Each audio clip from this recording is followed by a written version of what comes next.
This is Critical Nonsense, our high lowbrow show about culture, science, and tech. This week, Joey asks me about leaving decisions up to chance.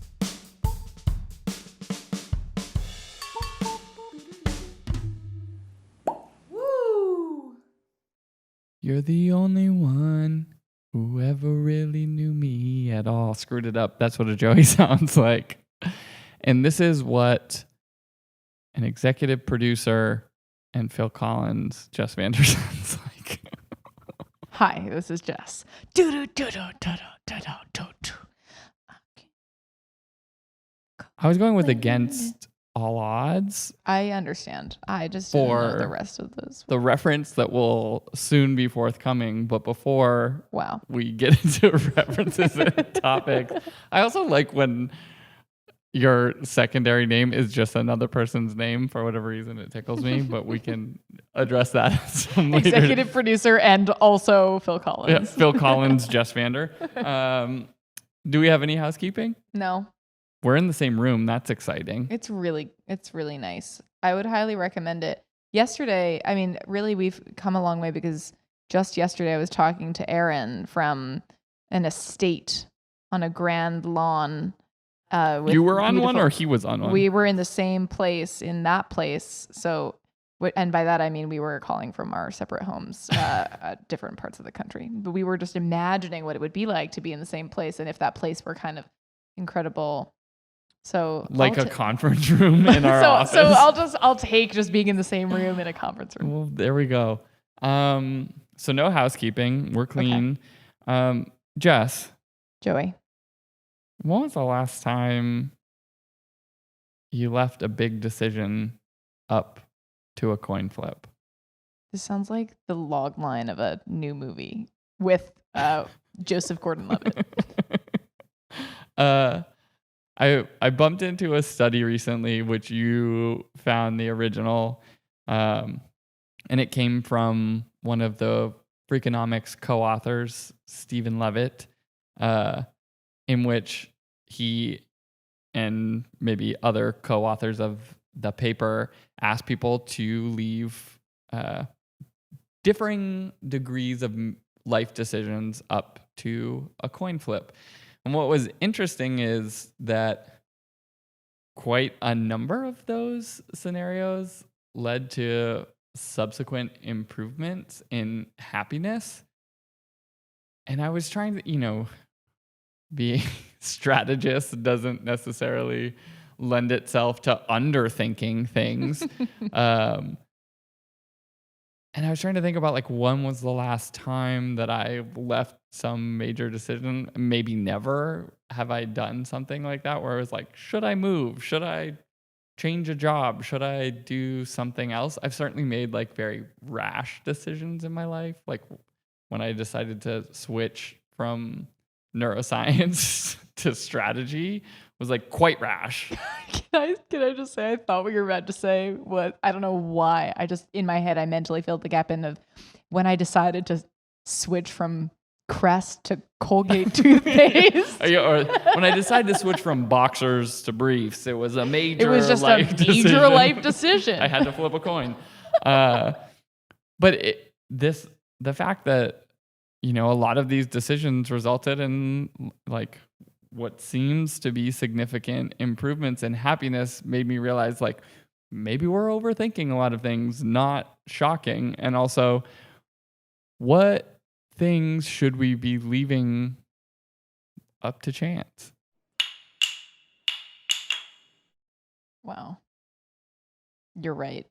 This is making me viscerally uncomfortable because as a chronic overthinker, overcautious, over-strategizer, the concept that you would be leaving anything important up to chance feels so wrong. But that is what's really interesting about this study. We were looking at some of the charts and we'll include them in the show notes. But there are some findings that even for important decisions like quitting a job or ending a relationship, those who were told to make the coin toss were not only more likely to actually do it just because the coin said so, but they were more satisfied and happier several months after that than those who had the coin toss just tell them to do what they were already planning to do, or the status quo. And I'm just trying to grapple with what that looks like. The first thing that comes to mind that is easier to imagine on the scale of decision making is smaller choices like what to eat at a restaurant. I feel like all the time I am saying like maybe putting the server in a difficult position by being like, I'm trying to decide between these two things. And they look back and they go, those are very different dishes. Let me describe them for you. Yeah. Because they're like, it's an entirely different experience, whatever you like. But that sometimes, you can also get a ton of relief and actually feel more confident in whatever you've chosen by delegating the choice in some way of just like, actually, I am genuinely not sure. And someone's like, it's this. And you're like, okay. Yep. I will now convince myself that that is the right choice. That feels like, I understand why that could possibly work. It's just terribly intimidating at the scale of major life decisions. Yeah, it's interesting. It sort of like lends itself in the direction of like doing something is better than doing nothing. Yeah. And this is not exact, right? The list of examples that wound up being, from extremely positive to just a little bit positive. And for context, people were already sort of contending with these decisions, and then they were just asked to make a coin flip to decide what they do. But it was start my own business, quit my job, move, break up, dye my hair, quit drinking, join a gym, splurge, go on a diet, and start volunteering were all like varying degrees of positive. The things that were varying degrees of negative were sign up for running an event, try online dating, have a child, break my bad habit, grow facial hair, quit smoking, ask for a raise, get a tattoo, and then propose being significantly more negative than any of the other ones. Those are things meaning that you don't want to leave up to chance because people generally were like, bad outcomes happen. Yeah. Yeah. But like start my own business, quit my job, move, break up, dye my hair. Like those were all pretty positive. And it's interesting, some of this is like, do we already know the answer? We just have a hard time doing it, right? Like you've already intuited what you want to happen, but it is the commitment to a decision is the hard part versus the outcome of the decision isn't hard. It's just like getting yourself to make that decision. It's like probably for break up or quit my job, everyone's like, please be heads, please be heads. Yeah, like, right. And if you're tell me already to do thinking it. that, exactly. And I think maybe this distinction of like, it's better to do something versus nothing is that the opposite is that the status quo is actually not just no decision, it's languishing. Yeah. You're like, you have already in your head, like the reason that this is probably coming up is because even if you're not letting yourself make the decision, you're thinking about it. Yeah. So it makes a ton of sense. It's interesting though, because I wanted to at first say, oh, it's things that add some kind of commitment might be more negatively received, but it doesn't seem like that is always the case. It's just what is the baseline of what you are entertaining, I guess is the question. Yeah. And like what are you accepting when you make those changes? Yeah. Anyone who was contemplating a breakup was probably like, this isn't right. And then they got that coin flip. And it is that languishing point, I think, is the expectation of rightness, right? Like in so many of these situations, there's, when you're talking about like starting a business, quitting a job, like starting a new behavior, cutting your hair, whatever, there's not like a right answer. Literally, right? like, what do you have to lose? Yeah. Makes a ton of sense. Because even if you're like, maybe that didn't work out, like, that doesn't mean there's no recovery, versus it makes a lot of sense why proposal is on the bottom of the list, because it's like, oh no, that is the consequences of that decision not being right for you are substantial. Yeah. But the idea of like, I think about this a lot because of hiring for the company, right? It's an example of there's no such thing as like a perfect candidate or someone Mm-hmm. that comes with like only good things and no negative or whatever, right? Like everyone is an individual in theory and I don't everyone know is what you're bringing talking about. I some mix mean, of things to the table. Phil Collins is sitting right here. I mean, Phil Collins perfect, but lost his But hearing no, from playing the music drums. too loud That in his is ears. so So unfortunate. no foresight on Phil Collins. I have no idea. No, I think, but that idea of tormenting yourself over rightness, Yeah. I think can, you bring up like the point almost of sort of the fear of comeuppance, the fear of repercussions Mm-hmm. on a decision.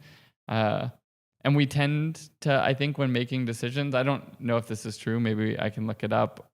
Like, what are the bad things that could happen tends to be more of a focus in decision making versus like what are the good things. Mm-hmm. And I think there are probably pitfalls to both approaches to decision making, right? Where you're like, I often when I'm thinking about like is this person right for us to hire or something like that, I'm thinking about like what are the potential positive outcomes, but that leaves blind spots in the same way that like what are the if we hired this person, what would the potential pitfalls be, Yeah, and honestly, also just like the neutral outcomes that you aren't even thinking about, but it's like mm, that choice had an effect. It Yeah. affected these things, and I feel like it's so hard to imagine that it's sort of the making choices in the dark kind of feeling where it's easy to be scared of the things that you don't see and you're like it's probably going to be bad, but actually there might be good things, there might be a lot of neutral things, and if there are bad things, those it won't take very many of those to make for a very bad consequence to probably be fair. So I guess I think you're right in thinking about being so focused about being right, but it's so hard if actually it's not even a matter of rightness and it's just like you can't possibly predict all of the variables. Yeah. Complex So systems. it's going to be it what you do know is that it will change things. Yeah. This change will be a change. Yeah. Yeah. The sort of orientation on, I mean, this goes back to like previous conversations that we've had about like optimism and things like that. I'm realizing like my sort of orientation to these things is like, oh, things could be so great or this could be wonderful. And I tend to look at things that way and sort of miss the potential pitfall. Not that I'm completely ignoring those things. Obviously, it's more complex than that. But I do think like there is that sort of trope or cliche that was popularized, I think, by Facebook, right? Of like fail fast, fail fast and break things, or there are different turns of phrase. But I do think what you get from making a decision is you find out, right? You're going to find out quickly, like, was that a good decision or a bad decision based on some set of outcomes? And the goal can't be, right, like batting 1,000. The goal isn't to try and get all things right. The goal is just like, I did something, I learned something, I can, choose to improve later. Like I took a new job, I chose to quit a job, I got a new job. Maybe it wasn't the job I wanted, so I go get another new job or whatever. Like there is sort of like a false perception of permanence, I think, in a lot of these things. And certainly like some of those decisions, you break up with somebody, like they may not take you back if you decide you've made the wrong decision, but also, if you were contemplating it in the first place, Right. that it doesn't mean staying with that person was the right thing. It just meant that like the outcomes didn't turn out how you were hoping. Yeah. It also makes me wonder, you know, because there are like I think we're talking so far about the apparent benefits of just like yes, choosing is good. Choosing will have effects and you'll have to like live with that even if there are things that are scary. I wonder if one of like, and maybe this is not that revelation worthy, but living with whatever choice you make without some external intervention is a lot of pressure on one individual. So there's something kind of backwards sensical about relinquishing your agency to a coin helps remove whatever like control or the blame you could put on yourself of making the quote unquote wrong choice or an irreversible choice, because you're like, well, you know, the coin. It's out of my Coin made me do hands. it. The coin made me do it. I mean, It's simply out of my hands. but like even this decision fatigue, right? Like we know that's a thing, and you know, the bigger the decision, the more it feels like, you know, if you had to like go to the grocery store that day and make a bunch of decisions and whatever, like it becomes harder and harder as you just go through any day to make important decisions. So there's probably a component of like, when are you choosing to make decisions like in your like circadian rhythm maybe. But it also makes me think about the sort of orientation that we take with decisions. And like, so this was like a weird fun fact. We were doing work with Google years and years ago, and we had somehow, for some reason, stumbled across this person's role. I'm not going to remember exactly what their role was, but the way that we interpreted their role was effectively a binary decision maker, maybe a trinary. We didn't like. It was a thing that we came across that we weren't working, but it was like a very senior, like level 5 engineer who was like very tenured and excellent. And his whole job, as we understood it, was just to be like, yes or no. Like maybe there was an option for the trinary of like, need more input, like go away and bring me more input or something. But that idea of like, in that instance, you had someone who was like, effectively like acting as a coin, but more educated. It wasn't like pure random chance. They were basing their decisions off of their expertise and a lifetime, whatever, of building up skills, but also didn't have all the information that whoever was coming to them to make that decision had.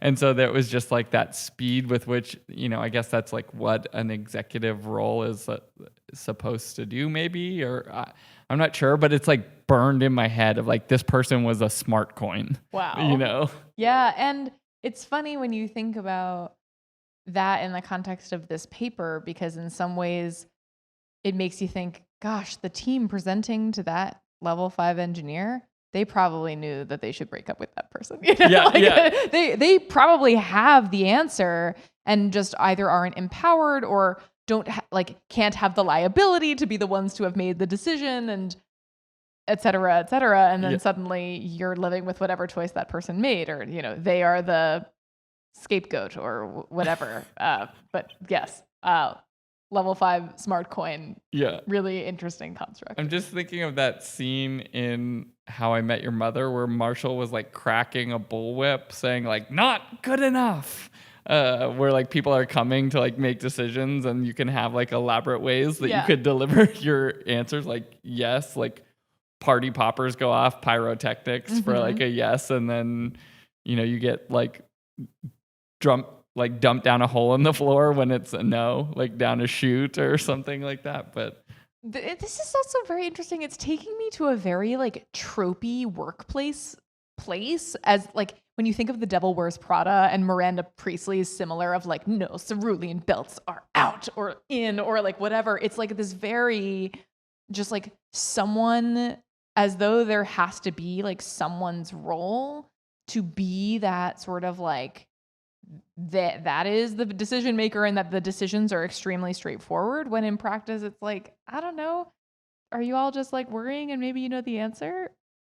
Is what you're saying like, is where we're taking this that trope is outdated and that this fail fast model is more correct? Like that also feels flawed, because the startup mentality and all that has happened in like the tech boom and its subsequent years, like That doesn't feel right either. Yeah. Yeah, there is something interesting about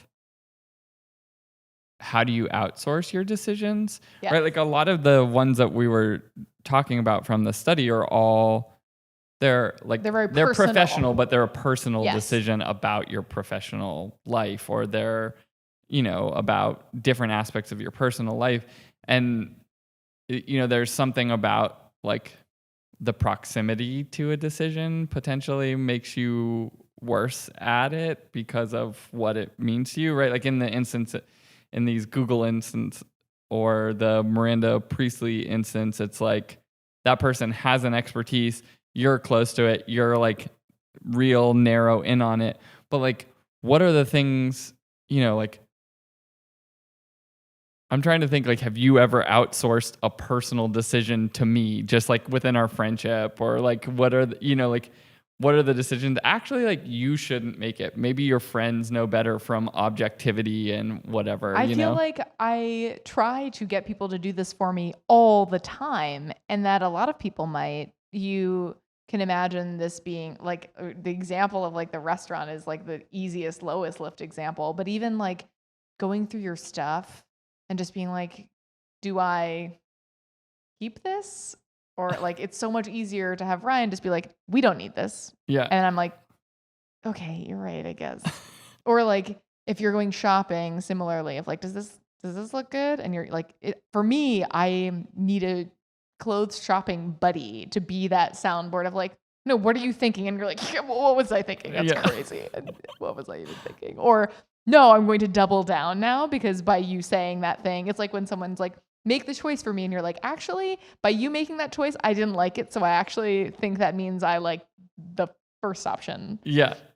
And that is that not just, I guess, collaboration at this point? Like you shouldn't make any kinds of decisions in a vacuum, but it is useful to run them by other people. Yeah. I guess I'm just like, what is the relationship with these things, and like what things should you just know? I mean, if in like the proposal example from this study, right? Like most people are having conversations with people in their life being like, I'm thinking about proposing, or I think my partner's going to propose, and like, should I, does this feel right? Or like, I think this is coming, right? And you're sort of eliciting like input into your decision-making process. And this idea of just taking it one step further and just committing to someone else's decision in this process is just interesting. And that, it's not going to work in all scenarios, but it also doesn't feel like a thing that like we readily adopt as an approach for solving personal problems. I mean, speak for yourself. As Queen Elsa has taught us, sometimes we just got to let it go. There you go. I mean, maybe the friends we made were the decisions along, something like that. Insert that, that meme. Is that, I guess it's a meme. I'm just like, through this discussion, I'm like, what decision should I be outsourcing to an educated coin? Like, I don't have a good answer. You don't have an educated coin? Who's your level 5 engineer? I mean... Is it me? Is it Phil Collins? Are you my level 5 engineer? I mean, I don't know. It's sort of like, I think my wife uses me for this that makes often. Sense. Yeah. And I'm like, do I use her for it? Do you even do this? I don't know if I do enough. Wow. Not out of any... I think maybe I just don't think about my decisions enough. You are not cautious. You don't need to outsource the decision because you are more easily and you are more readily committable. More decisive? Yep, yeah, that's what I meant. Maybe. I don't know. Now I'm like, I need to introduce a smart coin. More often. Not a crypto coin, to be clear. I need to introduce a smart coin into my life. Is a variation on introducing a smart coin sometimes just letting another person's decision be the decision? I definitely do. Is that like a I do that. That's like a variation of this theme, right? Of like, I could choose to veto, or I could choose to +1 agree, whatever. Yeah. And that is a decision. And you're like, what if I just like, my default is to just let that actually be the choice. Yeah. I mean, I guess the last thing I would say to that end about this study was that, the only things that were leading to like really sort of surprising levels of increase in happiness were like start my own business, quit my job, move or break up are like sort of meaningful, and then propose was like meaningfully negative. But otherwise, like everything else was, not too positive or not too negative. Right. Just all around the And spectrum. There's sort of like an interesting learning in that like some of the things we might be torturing ourselves about and sort of like, really like overwrought about should we or shouldn't we do a certain thing. Like the reality is it's like that one decision is not going to have such a significant impact in a positive or negative way that it's like, it doesn't really matter. Just pick one, Yeah, I'm just like envisioning the Nike campaign. Just do it, except proposing. Yeah. Or don't. Yeah. Just do it. But like mostly just do it. But like maybe not. But like sometimes maybe not. Yeah, I don't know. I mean, I guess this brings us to Jess's decision corner, Jess's educated coin corner. Thank you, Stephen D. Levitt, for introducing to us this social experiment of coin flipping, making us more introspective in the fact that we overthink all of our choices, especially those of us who are chronically concerned about irreversible choices, the possible negative outcome of choices, the fact that all of that blame will be on my own hands because that is entirely left up to me.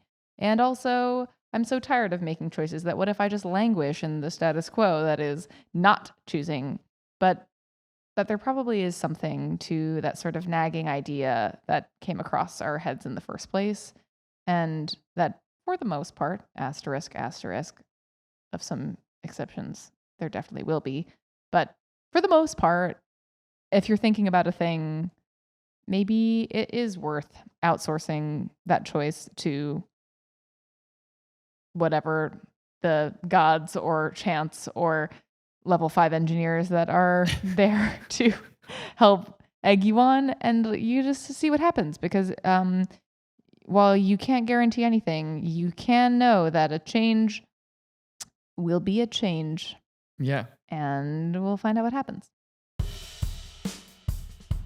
And maybe your body already decided and your mind just has to catch up. Oh, I don't know. You don't trust your heart or your gut? Oh. Did I just open? I don't know. Now I'm thinking about it. Yeah. And plus, if I did the wrap up, okay, Joey? We like wrapped it and then we're unwrapping it and now we're wrapping it. Well, you said some things in the wrap that were just like unwrappable. and fear not, if you make a bad decision, it usually leads to good stories. So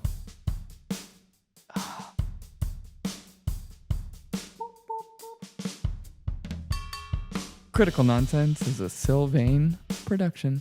Brought to you by Changes. Make the it's coins. As always, we like to thank executive producer and smart coin Jess Vander. Hi, thanks so much. Also, we'd like to thank sound engineer and level 5 smart coin Alex Cuntel. Is everyone a smart coin? We'd like to thank programming coordinator and pretty nickel Les Jacobs. And thanks to our production crew, the never languishing, always decisive Sorry Governor Mestridge. Thank you. And as always, thanks, Ellen. Thanks, Len. Special thanks. Special thanks to all those haircuts that happened as a result of these coin flips. I really wonder what people were thinking about. Asymmetrical bobs just going Just off. so many bobs. So many bobs. And weaves, really. Bobbing and weaving. I like listening to the conversations. Thanks to the women at my haircut this morning, because I like listening to the conversations where they're like trying to decide what they want to do with their stylist, who is their smart coin. And they're like, what if I do this? And they're like, your hair texture is not right, but we'll do this instead or whatever. And I'm just like very entertained. And I'm realizing right now that their hairdressers are their smart coins. Yeah, I mean, special thanks to service professionals that we've somehow renamed Spark Coins in this last 30 minutes. You help everyone process things that they may already know but need someone else to talk through, and that is why you are valuable, and that is meaningful. And I'm saying that also maybe because it is easy to describe that as also what we do sometimes as strategists. Maybe we do a social experiment where we just make the personal decisions for each other. Great idea. You're going to hate it. Yeah, I don't love it, but y'all are going to find out. Joey and I are going to just make important life choices for each other and see what happens. What could go wrong? Next time on Critical Nonsense, Joey and Jess live with the choices they make for each other. We're both alone. Yeah. Well, we did it. We did it. Thanks, decisions. Or if you just make whatever other decisions, then it's fine. And if you don't have any good stories, that's also fine. You shouldn't feel bad about that. Yeah, if you don't have any good stories, it just means you made all the right decisions. That's what I'm saying. And that's the story. Oh my God, I'm not even getting into this. What a trigger point for me.